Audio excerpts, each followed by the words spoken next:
Welcome to the Black Post, where the message will be sent. We're all familiar with President Barack Obama's speech on race in the election of 2008, where a lot of foundational Black Americans were excited, we was exude, we were motivated that finally we had representation inside of this white supremacist government, inside of this white supremacist ran country.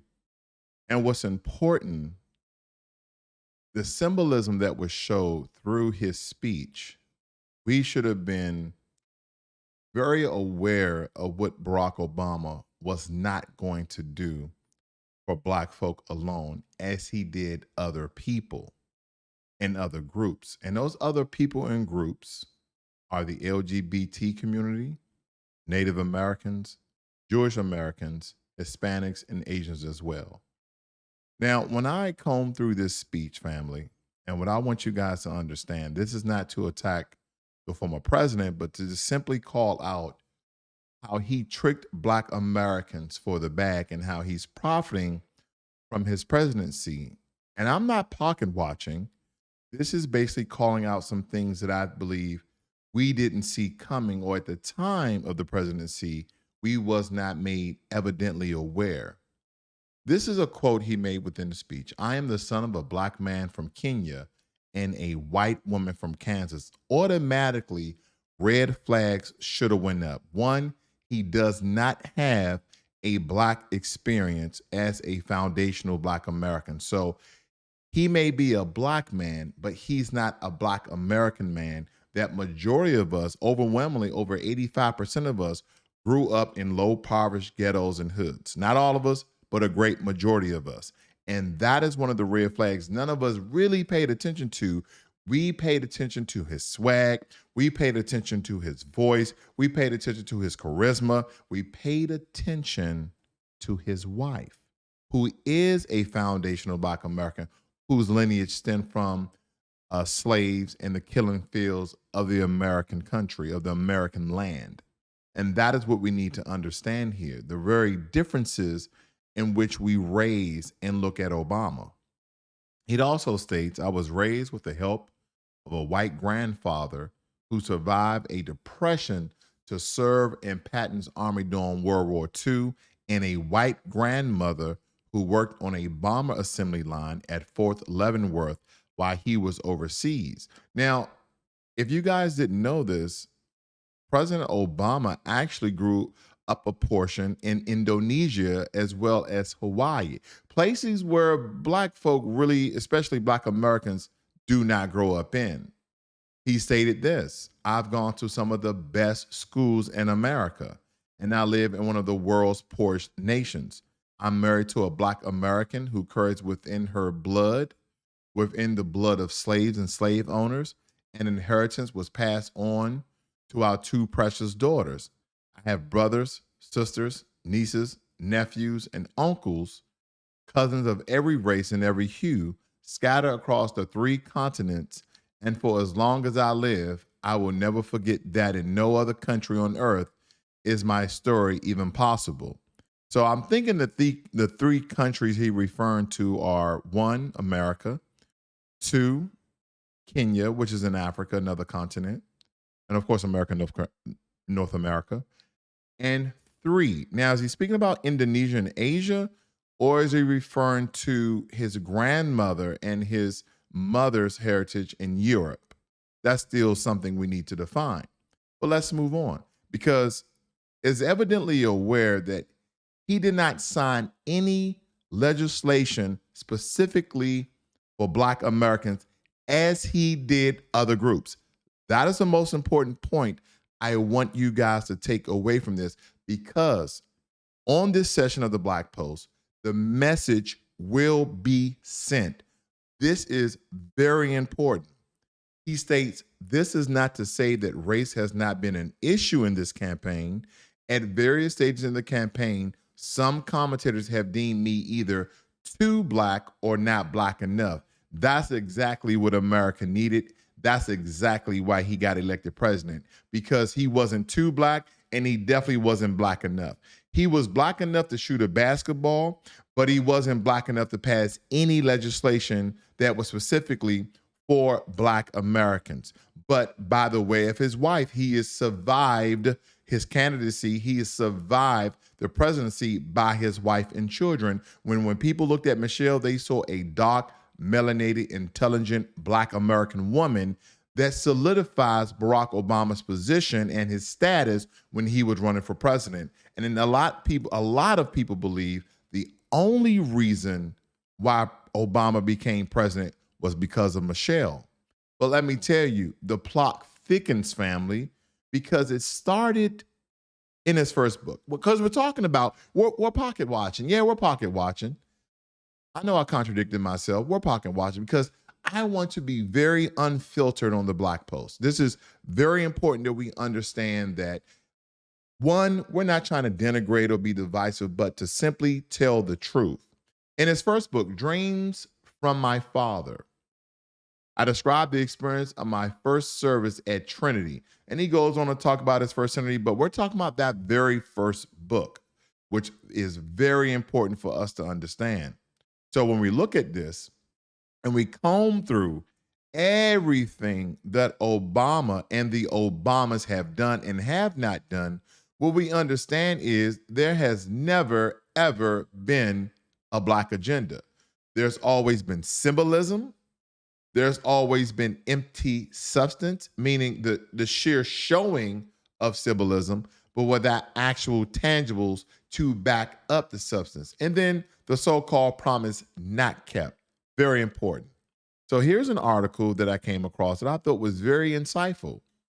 It states here, there is little question the election of President Barack Obama was a landmark moment in American politics and for Black Americans, a milestone of deep symbolic importance. Let me break down symbolic because I think it's utterly important that symbolism, something symbolic or a symbol, has no worth except for empty inspiration. What do I mean?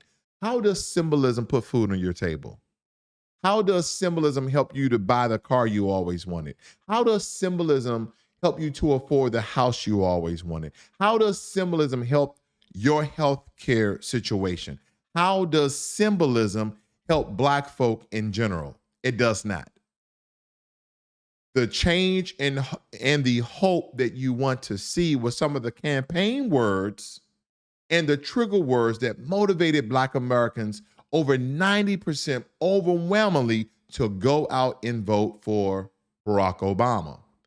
And let me ask you 10, 15, 20 years later, it hasn't been that long, what has your vote gotten you?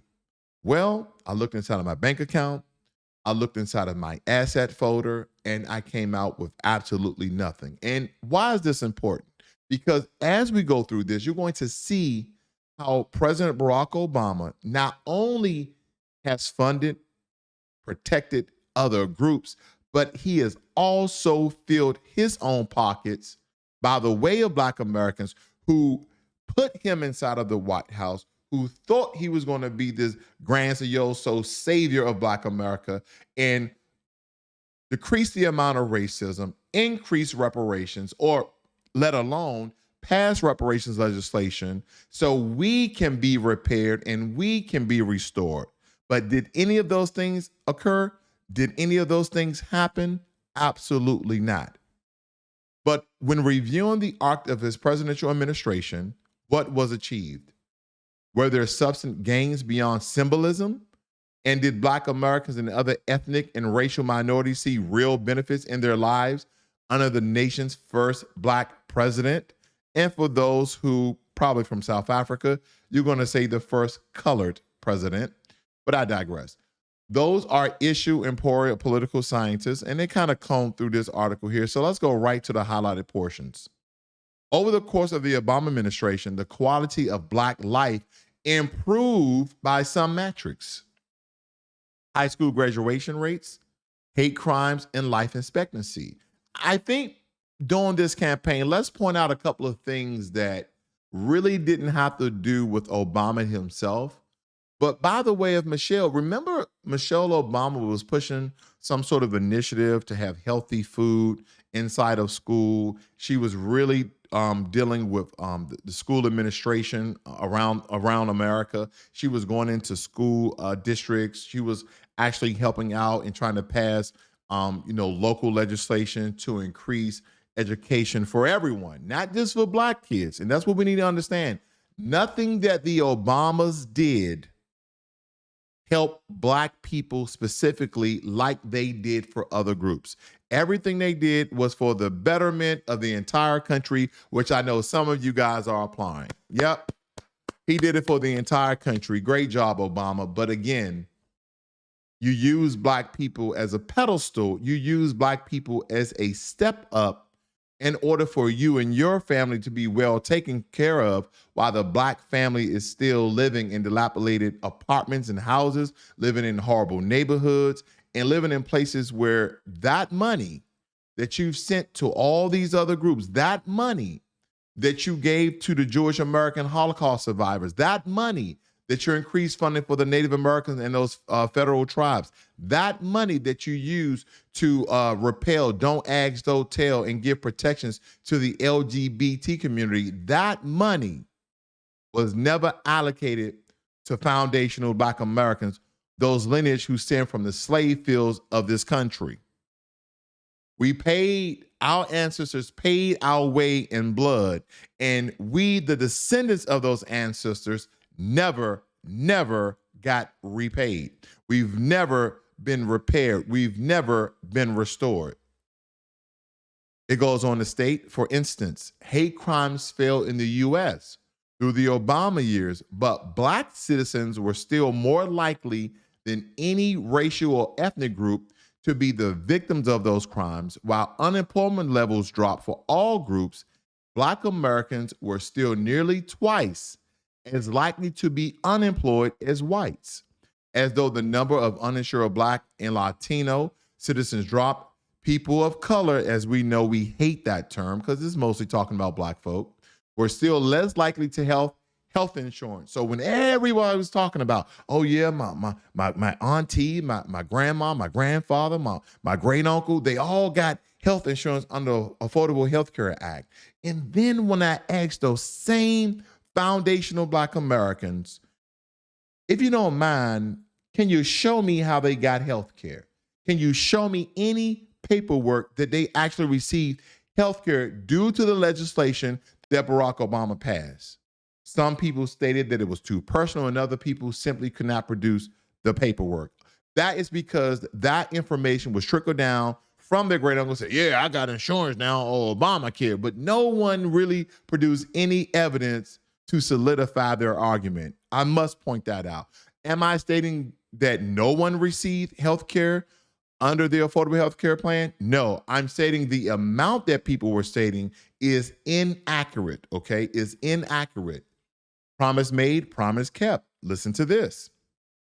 Despite his de-racialized campaign strategy, where there are perception that President Barack Obama made campaign promises explicitly targeting Black voters. We know that's a lie.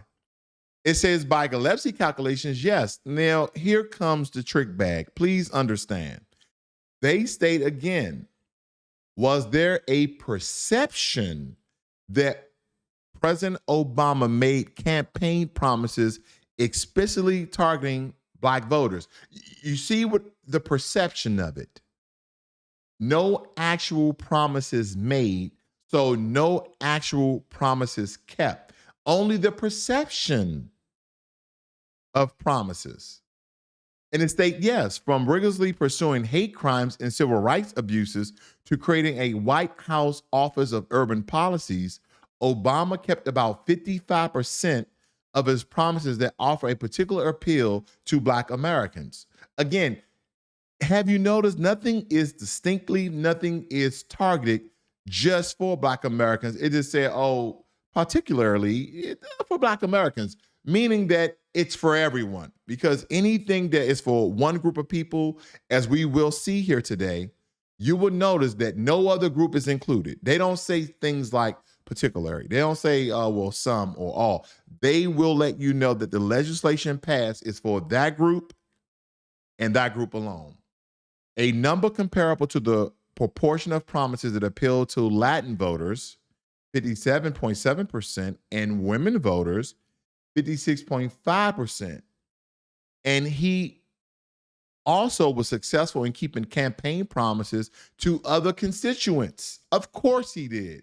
That's his true voting base. That's his true funding base, I may add, including more than 60% of promises affecting US veterans and Native Americans, and more than 70% of promises impacting the LGBT community.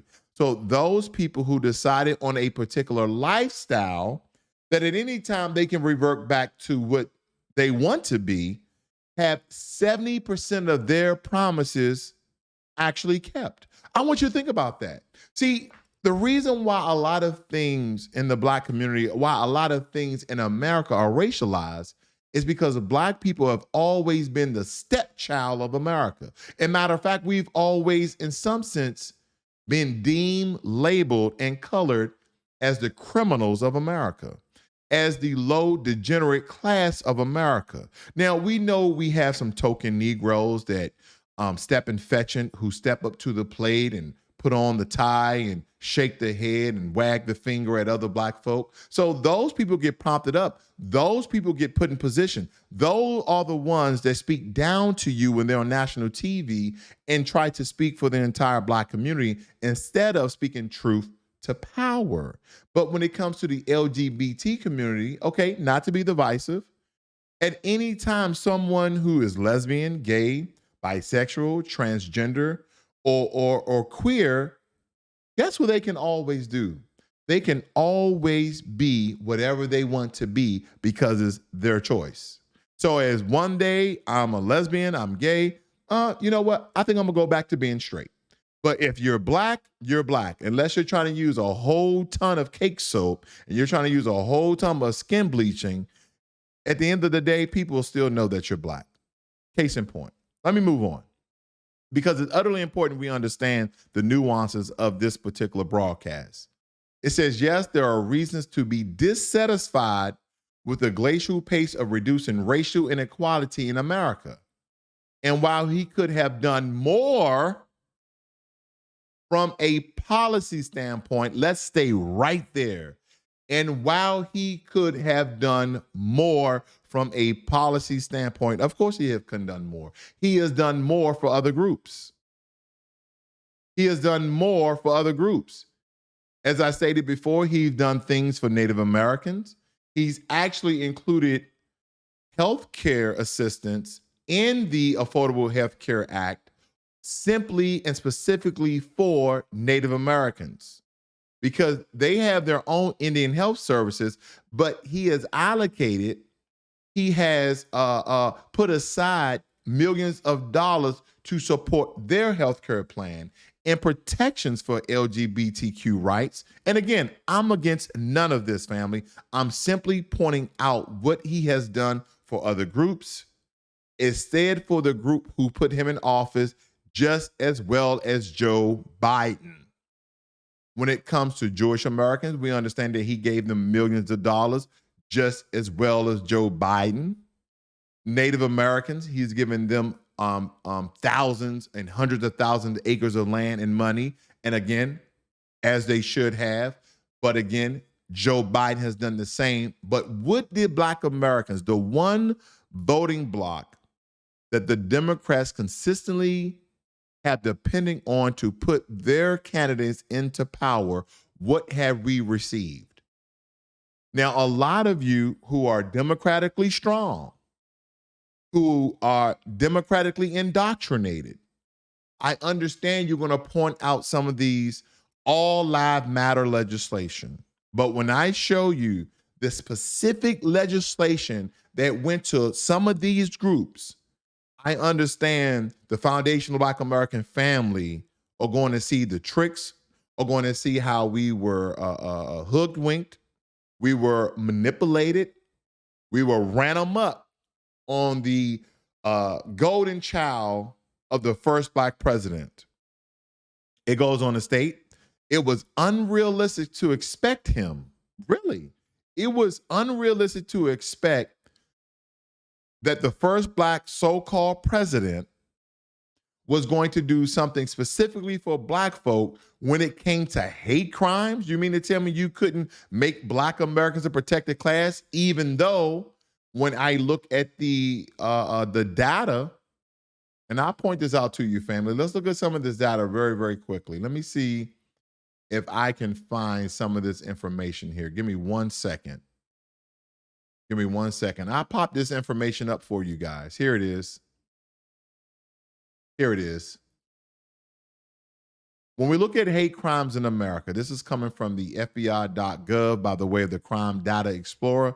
We see that anti-black or anti-black American is the number one bias and hated among group in America. Currently, this is reports from 22, 23 will come out in 24. We understand how things are a year behind, year lagging. That 3 times as many hate crimes against black Americans than Jewish, gay, white, and Hispanic. So when we really look at this, Jewish, we're 3 times. Gay, 3 times as well. White, 4 times. Hispanic, 5 times. So when we look at the hate crimes in America, what is the group that the most hate crimes are inflicted upon? Black Americans. And this has nothing to do with hate crimes from race soldiers with badges. That's called policemen. And not all policemen or police women, okay, or white supremacists or race soldiers with badges. But there's a great many of them where these numbers should be probably 3 times the amount. We're talking about at least 9 to 10,000 for all the encounters that black people have with the police that are negative and based upon their race, okay? So that is that information pointing out that. Let me go back because this is a little bit more the cover here. It states that it was unrealistic to expect him to pass any legislation on behalf of black Americans as head of the 1/3 of American government to make all the changes he sought and succeed in every initiative he undertook. This is where people are explaining and giving Obama excuses for not helping out the black family in which put him into office. Let's keep banging and beating the drum. We're going to be beating that drum all day because who put Obama in office for 2 terms in a row? Black Americans did. Overwhelmingly so. The president can't do everything, especially if you've got a legislative branch that's not cooperating, she says. You can't reverse 400 years of slavery and codify discrimination in 8 years. Yes, you can. It's called 2 things. 1 is making foundational black Americans a protected class, and 2, cutting the check. That's called reparations and cash payments. Let me point out some things that you guys may not be familiar with. The power of an executive order. And this is kind of to alleviate all the excuses that people may give you, okay? Executive orders are declarations made by the president or a governor that have the force of law. They are issued in relation to a law passed by Congress or based on powers granted to the president in the Constitution. Executive orders have significant influence over the internal affairs of government. They can direct a federal official or administrative agencies to engage in a course of action or refrain from a course of action. They can also decide how and to what degree legislation will be enforced, dealing with emergencies, waging wars, and in general fine-tuning policy choices. Now, black Americans have always been in state of emergency when you look at us compared to every other group. And again, family, it's not pulling ourselves up by our bootstraps. As Martin Luther King stated, the white man wants black Americans to pull themselves up by their bootstrap. And he stated, I want us to pull ourselves up by our bootstrap. But it's disingenuous, he stated, and I'm paraphrasing, it's disingenuous to tell millions of black Americans to pull themselves up by their bootstraps when they don't even have boots. Thank you, Dr. King. I appreciate those words of power. Executive orders do not require any action by the Congress or state legislator to take effect, and the legislator can overturn it. However, Congress can pass a new law to override an executive order subject to a president's veto. Now, as you see here, let's say, for instance, he did an executive order to give the first initial down payment of reparations to foundational Black Americans in the form of cash. Then Congress will come in and they will override the executive order. And guess what the president can do? It already stated, a president's veto power is a constitutional rule that allows the president to block a bill passed by Congress from becoming law. That means that the executive order will be executed. Now, the president can use the veto power to view acts passed by Congress and block measures they found unconstitutional, unjust, or unwise. That is the power of our president that he did not utilize on his first term and neither on his second term. And I believe that is the part that a lot of us are missing and not understanding when we're talking about President Barack Obama. A lot of people try to put the cape on for Barack Obama, but we will not do that here because Joe Biden is just an extension of Barack Obama himself. So when we talk about how Barack Obama and the Obamas has tricked and deceived Black folk for the bag, I told you it first started when his first book occurred.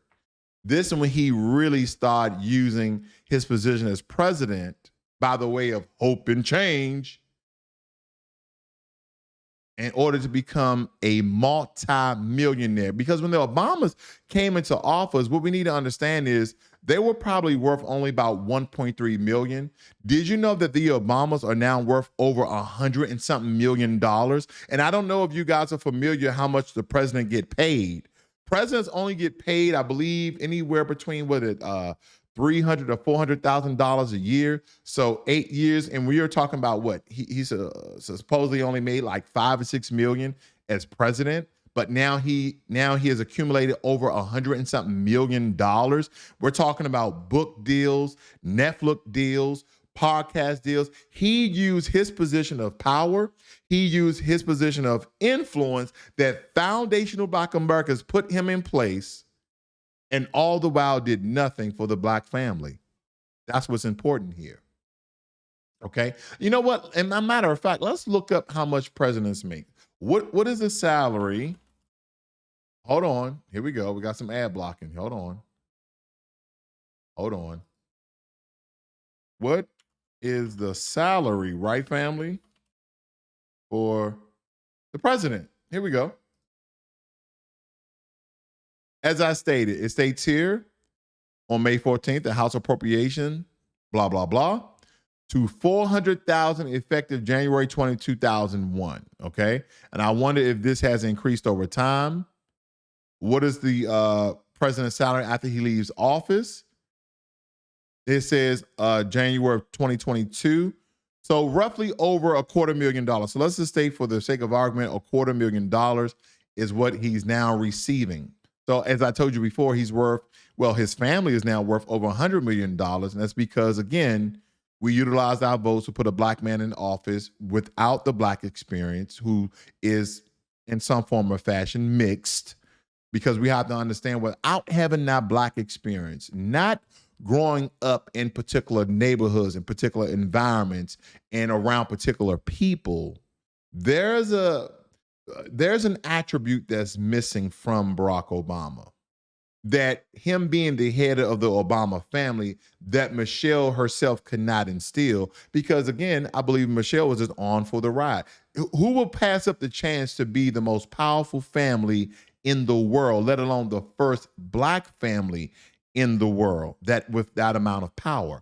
So that is the nuances. That is the point that I'm trying to make here, family, because there's a lot to cover when it comes to how Barack and Michelle Obama make and spend their millions from their Netflix, public speaking, and book deals to their love of luxury holidays with the likes of Tom Hanks and Oprah Winfrey. Let's go into it. It says, then President Barack Obama and First Lady Michelle Obama walk into the North Portico of the White House before attending a state dinner in 2012, okay? And here is the lovely family. And here's the thing, family. Again, the only thing I'm stating here is the things that Barack Obama did and didn't do and how black folk were deceived. Of course, we love a beautiful black family. We love that Michelle and Barack Obama are together. But when it comes to the tangibles and the position in the office that this man held, and still to this day, he's going to start campaigning for Joe Biden. And because you guys are in love with Obama, you guys are sickened with the Obamas, you guys are just overwhelmingly in love with the Obamas, you're going to hang on every word that Michelle and Barack Obama say and go out and vote for Joe Biden once again. And black folk are going to be still in the conditions that they left us, that they could have done something about. When you say that Barack Obama could have been the black savior for black America, some of you like, well, he's the president for all Americans. Well, let me tell you, when we start getting into these receipts and then we start looking into the invoices, a lot of you guys are going to understand, well, damn, I didn't know he did that for that group. I didn't know he did that for that group. Why didn't he do anything for black Americans? Okay?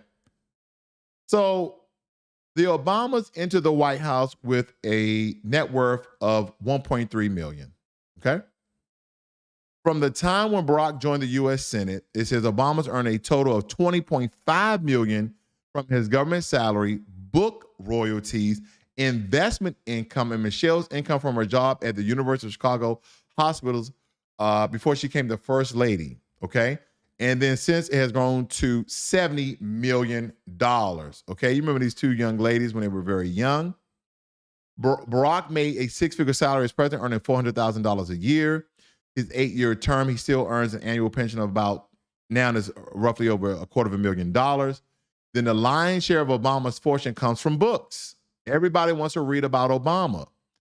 According to Forbes, it states that Barack Obama earned $15.6 million in advance and royalties from his books, The Audacity of Hope. And I've read this book. It was a really, really good book, but it was a book of nothing. See, hope can't feed. What did Dick Gregory say on hope? Can I pop up Dick Gregory, family? This is the Black Post. The message will be sent. Can I pop up Dick Gregory for you guys about hope? Let me see if I can find that quote right here, right now about hope. Let me type in Dick Gregory and something he was talking about with hope, okay, that I thought was very, very important. He says, do not hope, be 100% committed. Let's go on to this segment right here. Let's see what Dick Gregory is talking about. Where it's going. That's where it's going. Okay, we're having a couple of technical difficulties on this. Seems like the internet doesn't want to share. Here we go. I hope that's true. Ain't no hope around here. Fucking hope, man.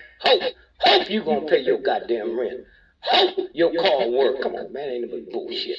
I'm just saying. I think a lot of black people are being brainwashed. It ain't got nothing to do with them. Okay. And here, if you say I'd like to go to Paris this year, but I can't afford, you just told 75 trillion cells to see to you don't get to Paris. Huh? That's who you are. And when you find that out, when they told me I had the worst cancer you can find, I told my son, Doc, I said, don't show that to your mother, till after your sister get married. Then I gave it a report. How could they do this? I said, bitch, you better get out of here. You think I'm leaving this pussy here for your high school sweetheart? You out your mind. I ain't going nowhere. I know I'm not going nowhere. If you hope don't work. You've never heard no rich, powerful motherfucker say hope. Hope I win the war, but a fool. The real folks know they're going to win the war before they start, except they don't count in the universe. Universe. There's no such thing as hope. so what happens is the black woman, hurricanes. That's the black woman. That's her spirit. White folks know that, the real ones, and we don't. All hurricanes start at the exact spot in West Africa where the slaves was put on the ship. Not almost the right area where slaves was put on the ship. That's where hurricanes start. They stay underwater and follow the same route the slave ship followed. No slave was on. If you guys are not familiar with Dick Gregory and some of the things he stated before his passing, well, especially in his later years, please go and view some of this great man's work, because we have to understand hope does nothing if it's not executed. Hope is just motivation. Hope is just enlightening. Hope is just looking towards something that really has nothing tangible to do. And that's what Barack Obama and Michelle Obama sold to Black Americans. He sold us hope. That's what he sold. He sold us hope. And while he was selling us hope, he was making money. See, you went out and you, like myself, bought the audacity of hope. And some of you, a letter to my daughters and royalty of my dreams for my father, A Promised Land, Barack Obama. He had plenty of books. In 2017, he and Michelle signed book deals worth at least $60 million to each write their own memoirs. This is how Barack Obama and Michelle Obama deceived Black Americans. And I know, family, he's a handsome Black man. And I know, family, and I know she's a beautiful Black woman. And some of you don't want to look at them in a grim light. A lot of you don't want to look at them in a worried light. But let me tell you, they deceive Black folk in order to receive the bag, in order to get the bag. It says Becoming was the year's #1 best-selling book, and that's subjective at most because they can just put that tag on anything. As of July 22, it has sold more than 17 million copies. The Guardian said it sold nearly 9 copies per second on its first day in sale in North America. She also sold 25 different items of merchandise related to the book. This included mugs that retail for $20 and candles that retail for $35. So they have podcast deals, Netflix deals, they have candles, they have mugs, and all of this is because of who? You. Let me tell you something. If Barack Obama never became president,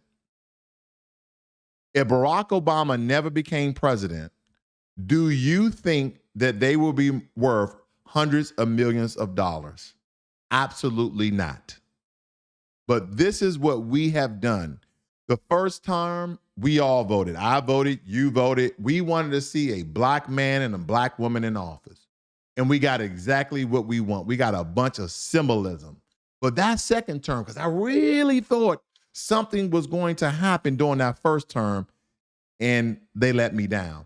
They let you down. They let us down. But some of us, we raised our hand and say, you know what? We're going to vote for them again, because he probably didn't do anything specifically for Black folk, because he wanted to do a second term, and we want him to do a second term. So we went out there and we voted again. And we waited first year, and we waited second year, and we waited third year, and we said, oh, this last year, Obama's going to do everything for Black Americans. And we waited, and nothing ever occurred. But all the while, they was building their brand, did they not? All the while, they were building their brand and making money. Books aren't the Obama's only foray into media. Netflix deals, public speaking events, and podcasts. Now, and I know some of you say, well, all ex-presidents and all large politicians do public speaking events and podcasts, and you're absolutely correct. What other than Ronald Reagan, who do you know that was a president that had a Netflix deal? Remember Barack Obama was on GQ magazine? Remember Barack Obama on Men's Health magazine? He's one of the most popularized presidents that ever lived.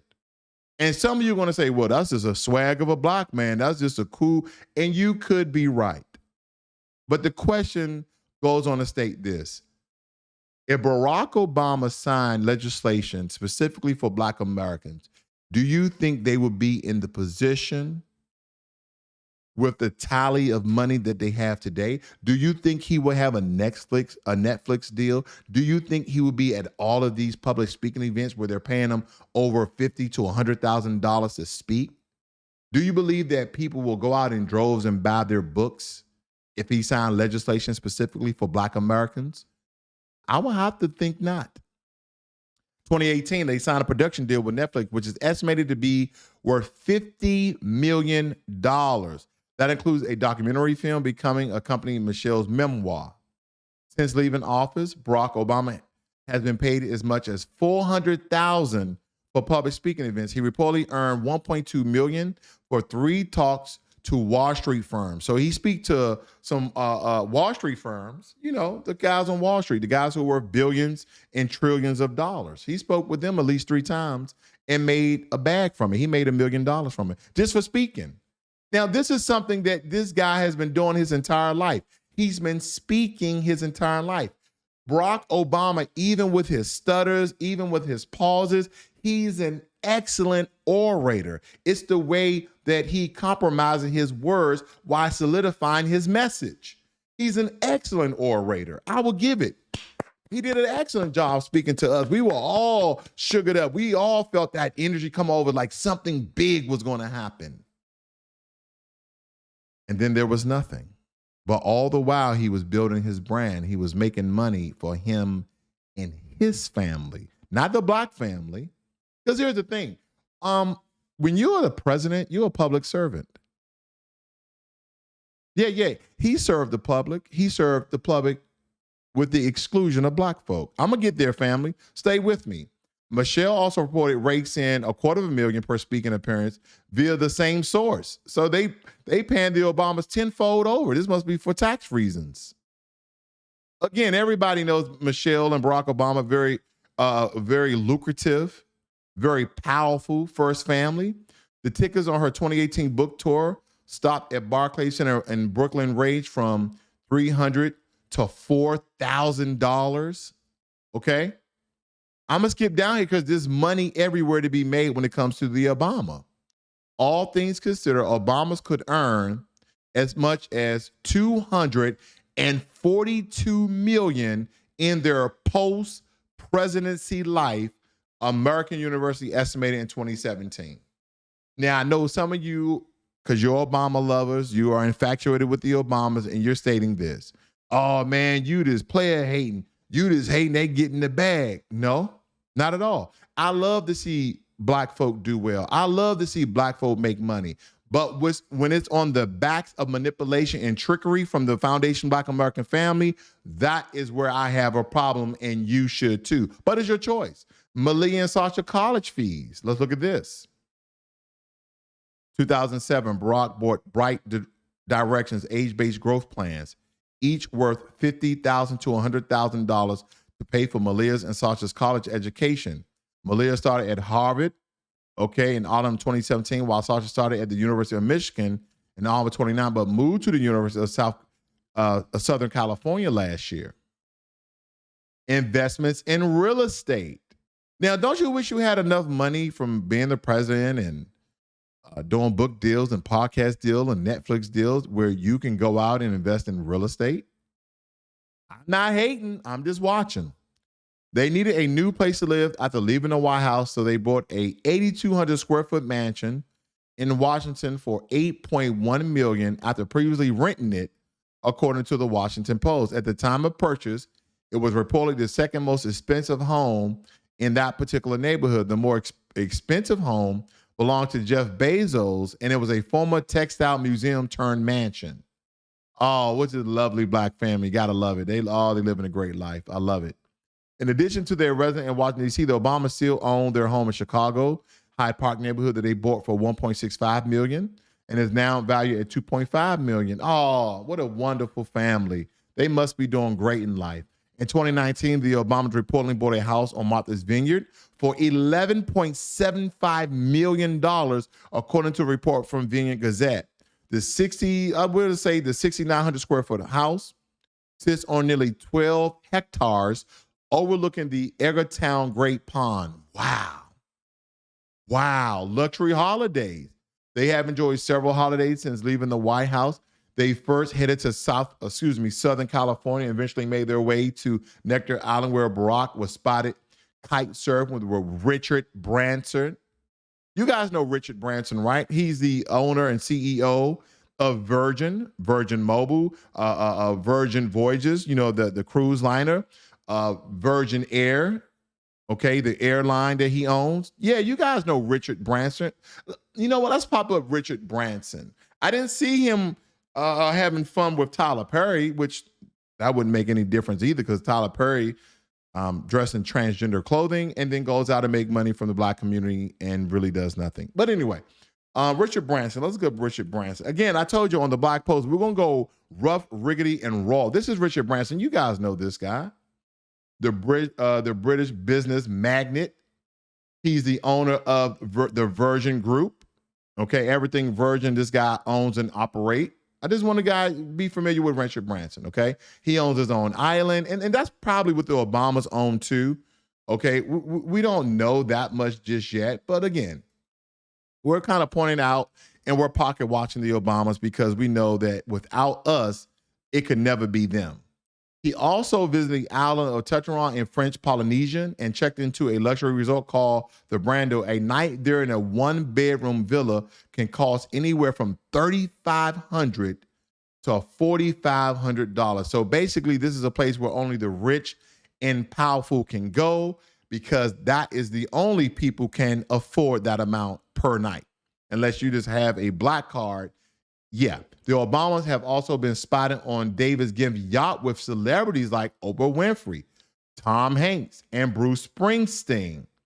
All of your usual suspects, especially when it comes to Oprah Winfrey.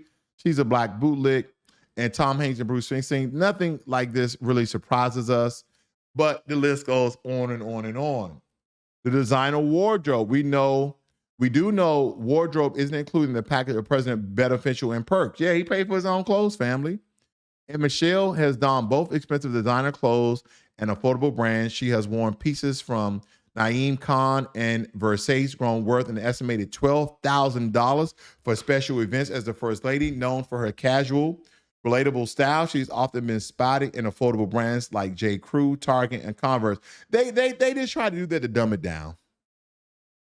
Yeah, they do that to dumb it down so people don't think they're filthy rich, and we know that you're filthy rich because you are the first Black American family. You're the first.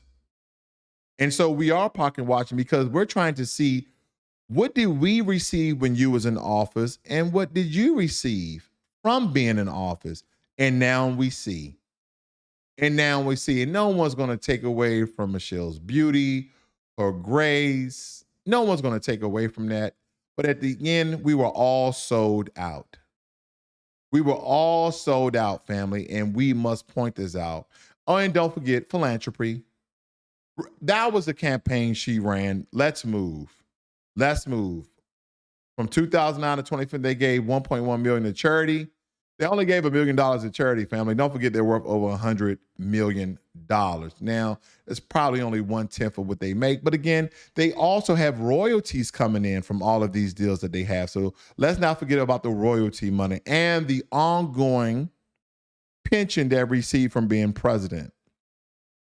It says Barack donated all the post-tax profits from his children's book of I Sing to provide scholarship for children of wounded fallen soldiers. The donations tailored $400,000 from 2009 to 2015.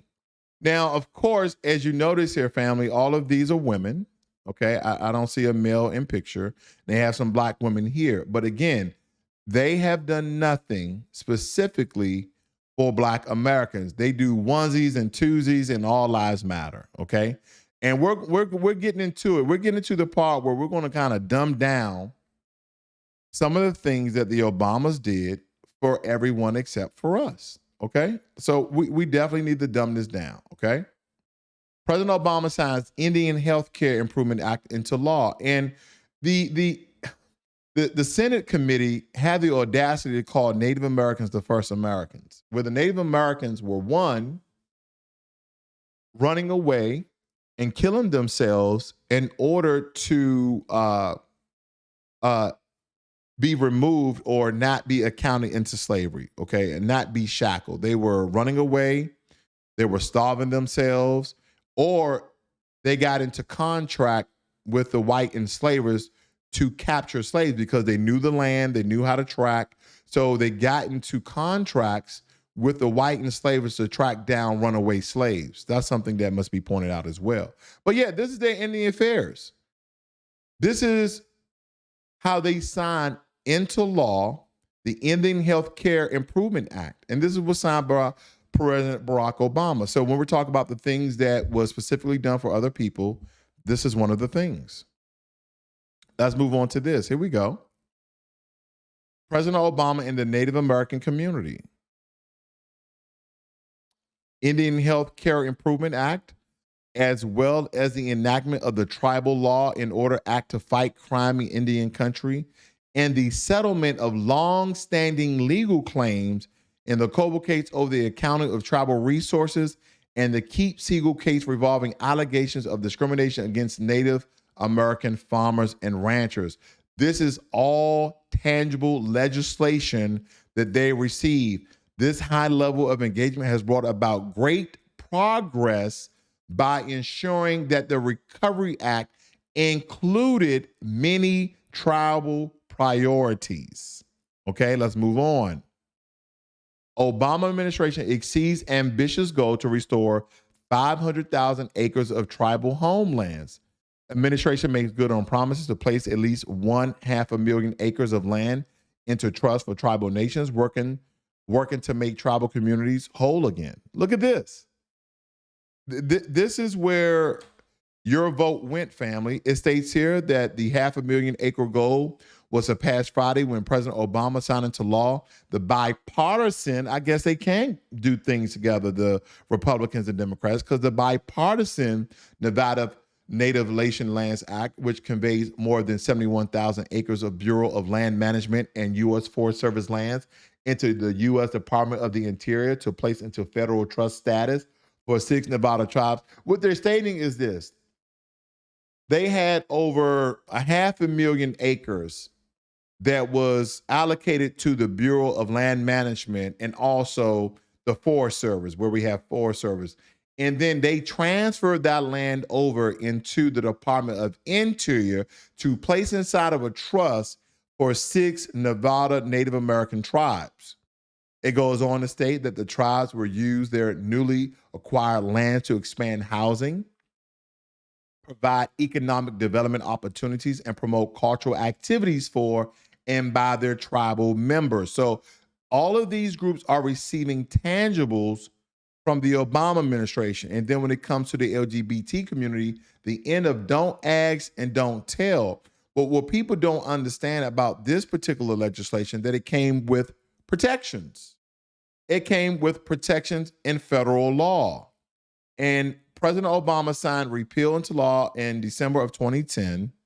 And in July of 2011, the president, the Secretary of Defense, and the chairman of the Joint Chief of Staff certified that the Department of Defense had taken all the steps needed to prepare the military for repeal.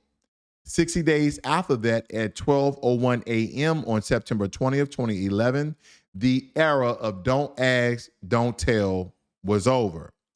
Patriotic Americans in uniform would no longer have to lie about who they are in order to serve the country they love. The president said in a statement that day, our armed forces will no longer lose the extraordinary skills and combat experience of so many gay and lesbian service members. Okay. And again, as I stated, this came with protections of federal law. Let's move on. When it comes to hate crime, out of the people that we see here, family, and this is from the justice.gov, okay, all relatable and research sources, race-based crimes, hate crimes rooted in race, ethnicity, or ancestry remain the most common. There were 6,557 reported incidents in 2022, anti-Black, numbering 3,400 were more than 3 times higher, more than 3 times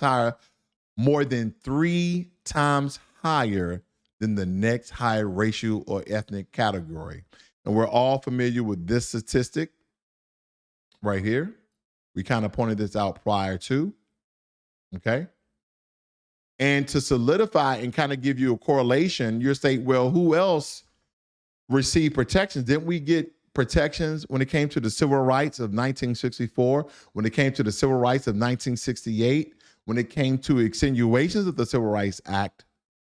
No, we did not receive that protection because we're still being hated. And when people are calling us the N-word, calling us monkeys, calling us out of our name, none of these crimes, none of these assaults, none of these race-based crimes are being labeled as hate crimes. So no, we don't have any federal protections on the books when it comes to federal. Let's move on. Now, when it comes to the amount of money give to particular groups, like reparations, well, Barack Obama passed down millions of dollars to Jewish Holocaust survivors and their descendants so they can live a better life in America. Let's point this out. Obama administration awards $12 million for assistance to Holocaust survivors. Okay? Combined with match private funds. Listen to that. Combined with match private funds. So when you see 2.5 million, it's probably 5 to 10 times more than that because it was matched with private funds. And no one really knows how many times it was matched. And that's what's important here. But it states that in approximately 2.5 million per year over 5 years will support 4.1 million in programming annually for organizations that help Holocaust survivors. I jumped down. Why are Holocaust survivors in America receiving millions of dollars from the American government? Why is it Barack Obama as well as Joe Biden has given millions of dollars to Holocaust survivors and their descendants? Let me tell you why. It states right here, these are our mothers and fathers, our teachers and our mentors, he said. They deserve to live their remaining years in dignity, and this award will help them make that hope a reality. Well, we understand how hope during the Obama presidency has helped Obama and everyone else, but it has not helped foundational Black Americans. What about those protections? And we're jumping back and forth here because I really want you guys to be familiar with certain legislation that was passed. Okay.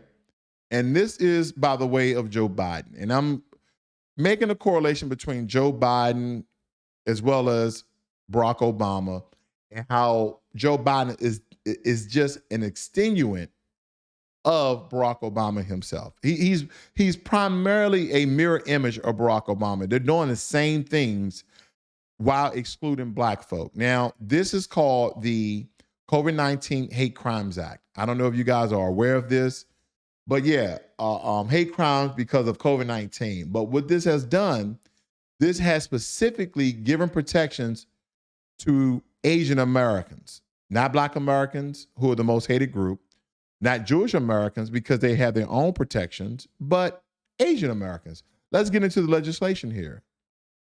And it goes on to state that because of the recent report, there were nearly 3,800 reported cases of anti-Asian discrimination and incidents related to COVID-19. Then jump down to the third paragraph. During this time frame, race has been cited as the primary reason for discrimination, making up over 90% of incidents, and the United States condemns and denounces any and all anti-Asian and Pacific Islander settlement in any form. Did you know there was reports of Black Americans receiving death threats, discrimination, and bias?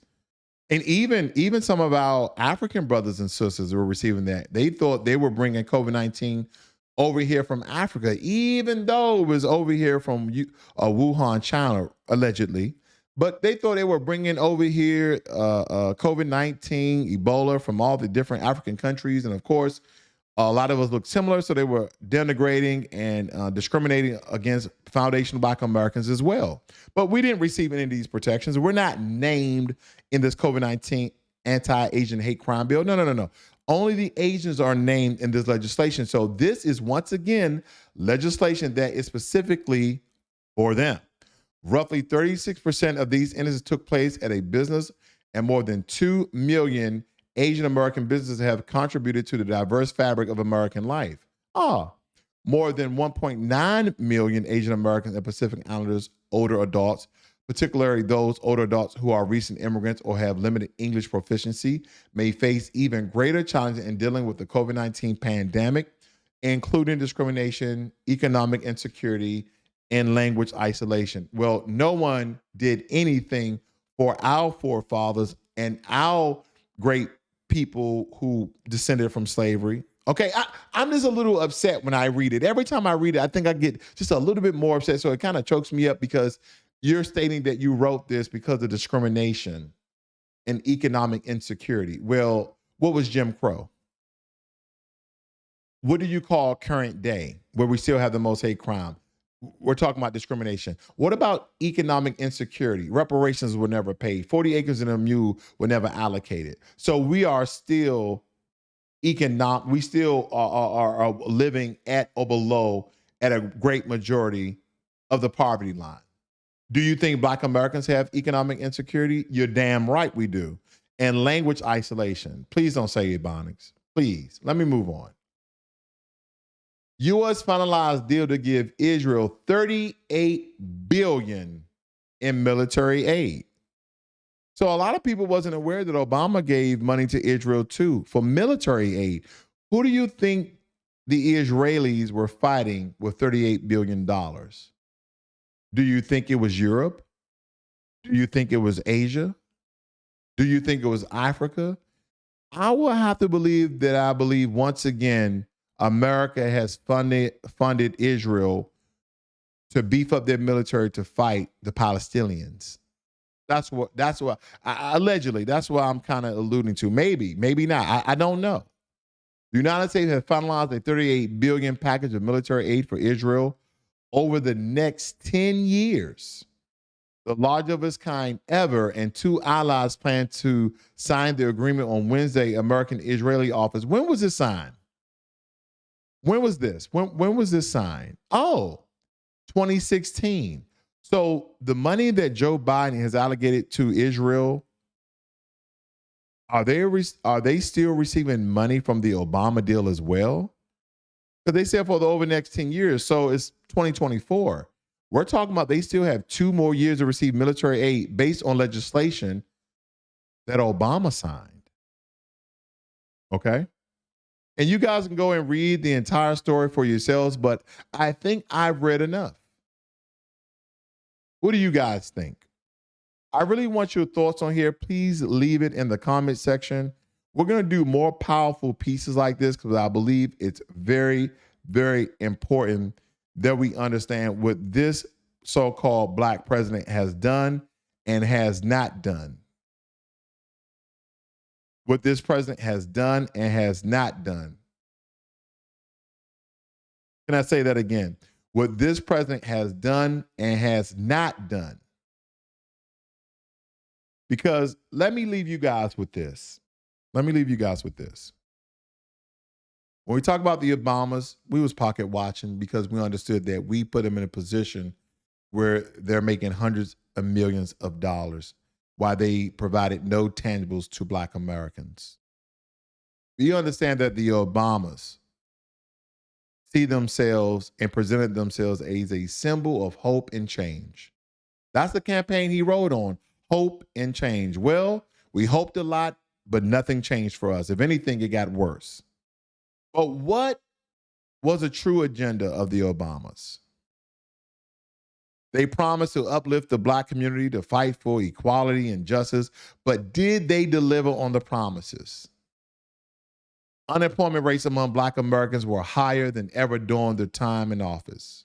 Michelle Obama, we need to eat healthy and take care of our bodies. Michelle Obama, let's move campaign focus on healthy eating.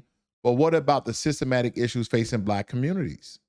What about poverty, crime, and the lack of opportunity that still plague many Black neighborhoods? See, they talked about we need stricter gun laws and gun control. We need the right to bear arms for self-defense in dangerous neighborhoods, but doing nothing to change those neighborhoods. See, when I look at them, I see how they may have inspired many, but did they truly address the root cause of inequality for Black Americans? Because I know a lot of us believe that the Obamas were more interested in personal gain than they truly address the root cause of the matter. Because when I look at this and how they portrayed themselves like they were going to do something significant for Black Americans, I believe that the Obamas, again, were more interested in personal gain than truly uplifting the Black community. The truth is out there. The truth was presented. It's time to question and demand answers. And before you guys go out and vote for Joe Biden, just understand that Joe Biden is a carbon copy of Barack Obama. And he's running the presidency just as bad as Barack Obama did when it comes to legislation that specifically targeted other groups than Black Americans. Family, this is the Black Post. The message was sent.